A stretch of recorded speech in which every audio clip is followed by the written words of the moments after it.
Hi guys! Welcome to our brand new channel and my name is Ferdy. And since ito yung first video ng channel natin, introduce ko lang kayo. This channel is all about tech review, tech tips, and gaming experience na din. Because we all know sometimes tech is not easy for everyone. That's why by the help of this channel, we will try to make it easy for you guys.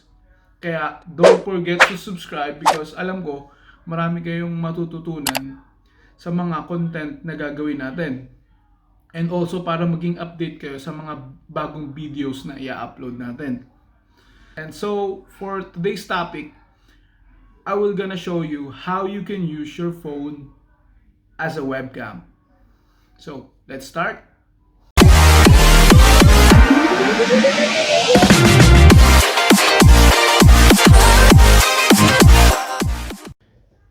Naranasan nyo na ba to? Minsan hindi gumagana yung camera nyo or hindi siya nade-detect. How about this?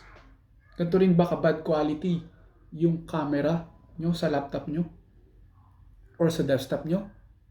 Diba ang hirap? Halos hindi na makita yung gaano kagandang lalaki tayo. May solusyon tayo dyan guys. Without extra cost, without buying separate webcam, makukuha nyo pa yung quality na gusto nyo. I will show you how. Hi guys, welcome back. Nandito tayo ngayon sa may screen ng laptop natin. First, we need to install the Iriun application sa laptop natin by going on this site, iriun.com. And we have three options here to select. It depends kung anong operating system yung ginagamit nyo. If it is for Windows, for Mac, or for Ubuntu. In my case, I'm using Windows. So I will gonna select Windows and install the application. Now, let's say we install it already. Now, we will open the application Iriun Webcam version 2.5.9. This is how it look like. Now, we need to do the same thing also sa mobile natin. Take note guys, this is not only for Android devices. You can use it also po sa iOS devices nyo. And make sure guys na your phone and the laptop is connected on the same network para automatic niyang ma-detect yung camera na gusto nyong i-display dun sa laptop natin or sa desktop computer nyo. First, install natin yung application muna and search nyo lang yung Iriun 4K webcam and install it on your phone. In my case, na-install ko na siya. So, open lang natin yung application.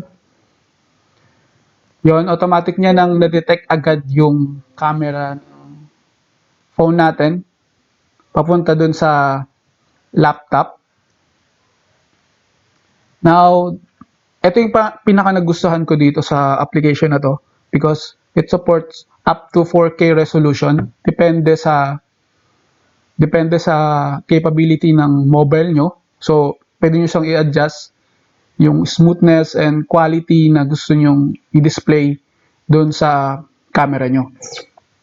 And now, na-install na natin siya, na-setup na natin siya. Paano naman siya natin i-setup papunta doon sa Zoom application or MS Teams na ginagamit natin? Okay.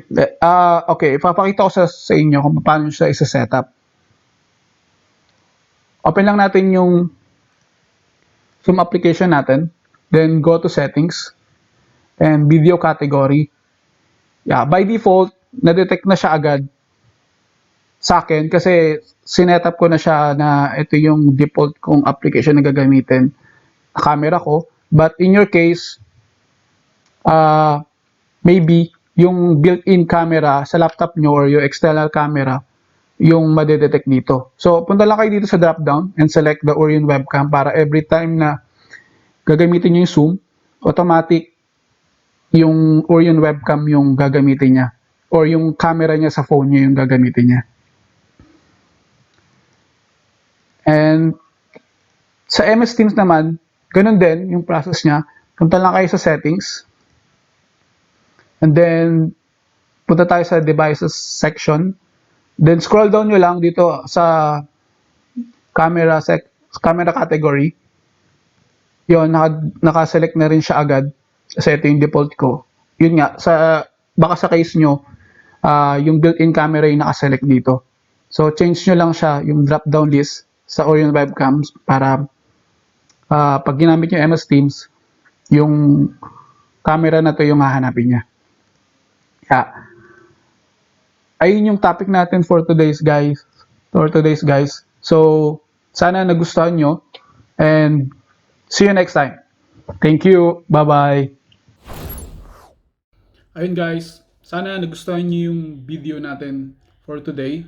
And please guys, don't forget to subscribe kasi alam ko marami kayong matututunan at para maging updated kayo sa mga videos na i-upload natin. Thank you guys. See you next time. Bye-bye.